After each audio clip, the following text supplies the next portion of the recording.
le général bi nga xam ne kon liggéeyam fii si réew mu Sénégal ñëpp daal dañ koy ràññee nekk également sous-lieutenant dès le 1er octobre 1984 lieutenant en 1986 capitaine en 1991 chef d'escadron à partir de 1997 général Jean-Baptiste Tine également daal nañ koy tabb lieutenant colonel atum 2003 ñu daal di koy tabb nag colonel atum 2006 gannaaw loolee tamit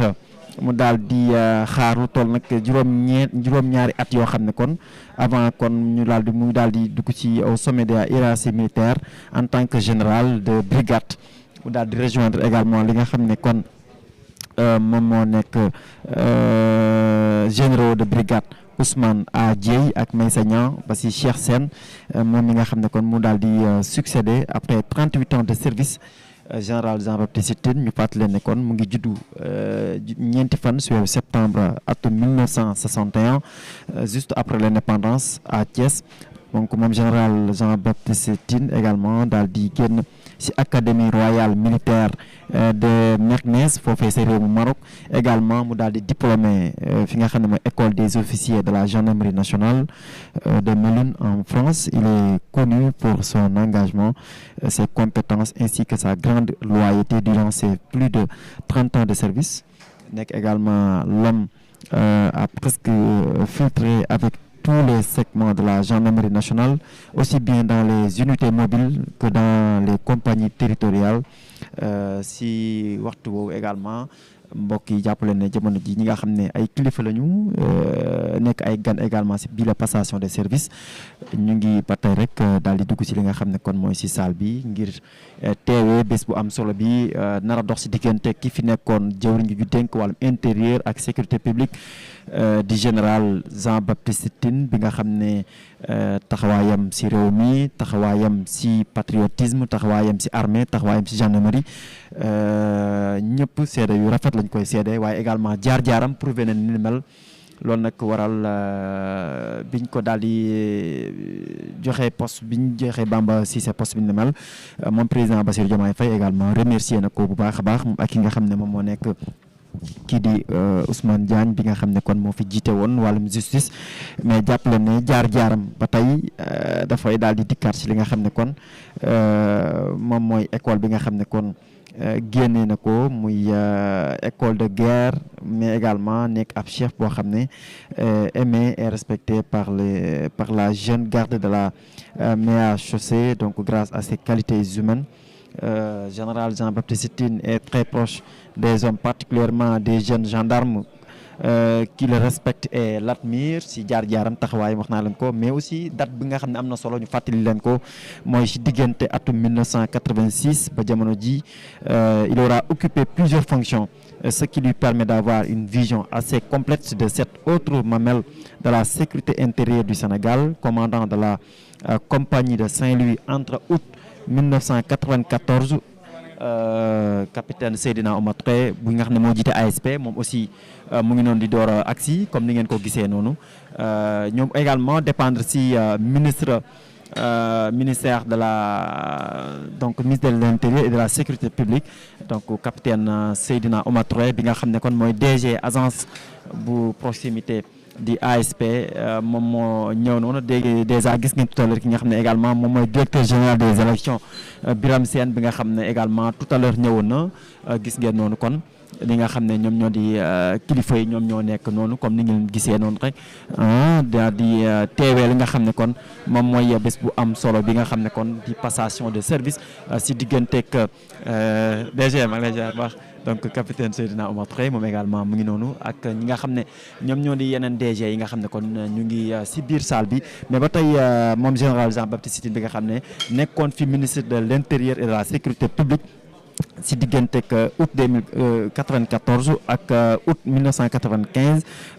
mu daal di nekk li nga xam ne mooy commandant de la compagnie de Ziguinchor entre septembre 1995 et mars 1996 moom général Tine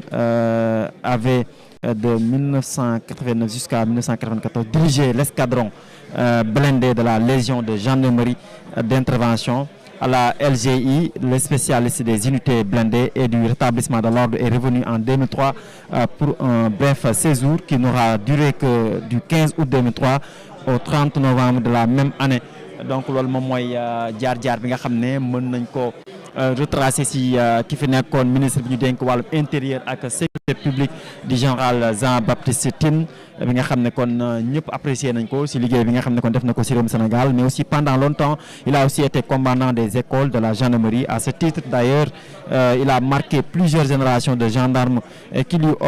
obéiraient au doigt et à l'œil. Le général au long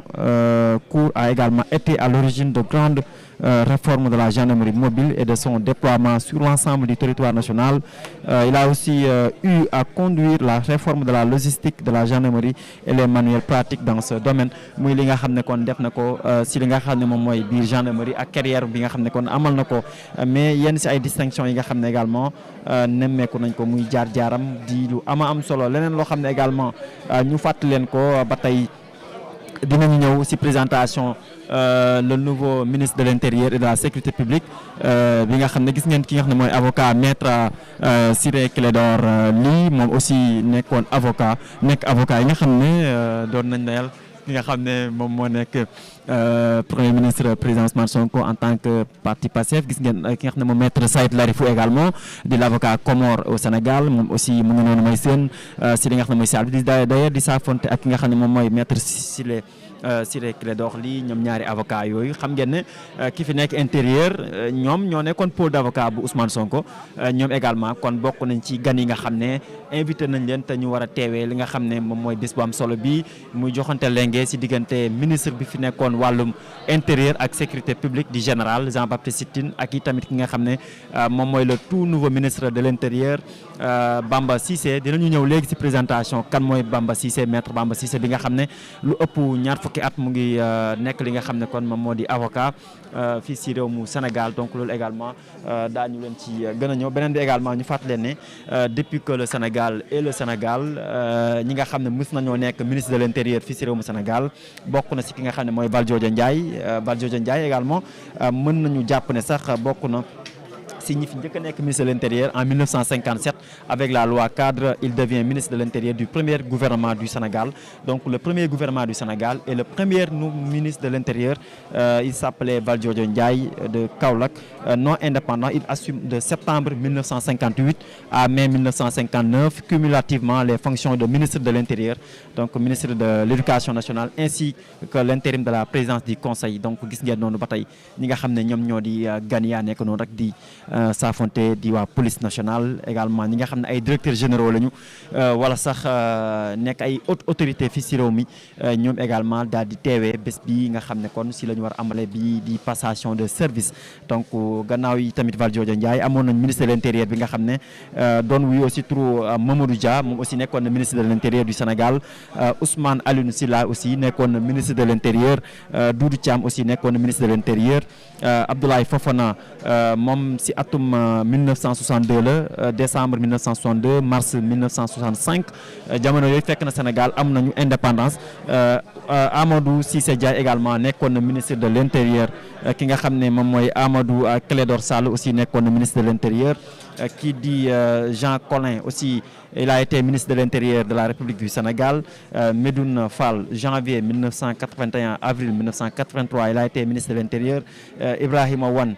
mai 1983, octobre 1987, il a été ministre de l'Intérieur. Jean Collin aussi nekkaatoon na ministre de l'Intérieur diggante octobre 1987 jàpp 1988. André Sonko moo ko wutu woon ci atum 1988 jusqu'en 1990. Famara Ibrahima Sagna aussi nekkoon na ministre de l'Intérieur 27 mars 1990 jàpp 8 avril 1991. Madieng Khary Dieng aussi nekkoon na ministre de l'Intérieur avril 1991 jusqu'à mai 1993. Djibo Leyti Ka aussi ndem si yàlla si nga xam ne ñu ngi doon màggal sax génn àddunam ndiki démb wala barki démb sax suma juumul, moom aussi nekkoon na ministre de l'Intérieur jusqu'en 1993 jàpp 1980 donc 95. moom Djibo Leyti Ka aussi su may fàttali moom moo daal di bindoon téere bu am solo benn téere bu am solo boobu nga xam ne doon ñëwaat ci li nga xam ne moom mooy wàllum république ak nu mu demee yëpp donc moom aussi nekkoon na li nga xam ne kon moom mooy ministre de l'intérieur gannaaw ki nga xam ne aussi moom mooy Djibo Leyti Ka amaatoon nañ beneen ministre de l'intérieur bi nga xam ne doon na wuyee ci turu Abdourahmane Sow moom nag ministre de l'intérieur la woon 1995 jàpp 1997 général Lamine Cissé aussi nekkoon na ministre de l'intérieur 1997 jàpp 2000 keneen koo xam ne aussi ministre de l'intérieur ci histoire bu Sénégal di général Mamadou Niang 2000 jàpp 2003 Macky Sall aussi nekkoon na ministre de l'intérieur nekkoon fi ancien président de la République moom mu ngi ko nekkoon août 2003 jàpp avril 2004 si la ko Cheikh Sadibou Fall daal di wuutoo 22 avril 2004 jàpp 2 novembre 2004 Ousmane Ngom également yéen a ngi fàttali histoire de Ousmane Ngom bi nga xam ne kon moom aussi nekkoon avocat maître Ousmane Ngom 2 novembre 2004 avril 2008 Cheikh Tidiane Sy moo ko daal di wutu avril 2008 octobre 2009 ki nga xam ne également nekkoon na fi ministre de l'intérieur di Bekay Diop octobre 2009 jàpp mai 2009 ki nga xam ne aussi Mbaye Ndiaye aussi nekkoon na fi ministre de l'intérieur au temps du président Macky Sall avril 2012 octobre 2012 général Pathé Seck également si gouvernement Macky Sall octobre 2012 septembre 2013 Abdoulaye Daouda Diallo aussi nekkoon na fi ministre de l'intérieur septembre 2013 septembre 2017 Aly Ngouille Ndiaye aussi on se rappelle bien moo organisé woon d'ailleurs élection présidentielle yi nga xam ne kon moo nekkoon 2019 nekkoon ministre de l'intérieur atum 2017 avril 2019 Antoine Diome également nekkoon na fi ministre de l'intérieur avril 2019 jàpp 2023 ki fi nekkoon également ministre de l'intérieur di Sidiki Kaba diggante 2023 jàpp 2024 le dernier ministre de l'intérieur au temps du président Macky Sall di ki nga xam ne mooy Mouhamadou Makhtar Cissé mars 2024 avril 2024 ndaka noonu également ma fàttali leen ni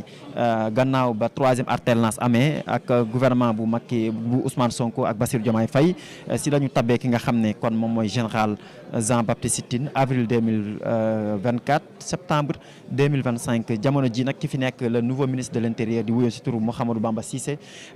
depuis septembre 2025 moom mi nga xam ne kon jamono ji jàpp leen ne moom moo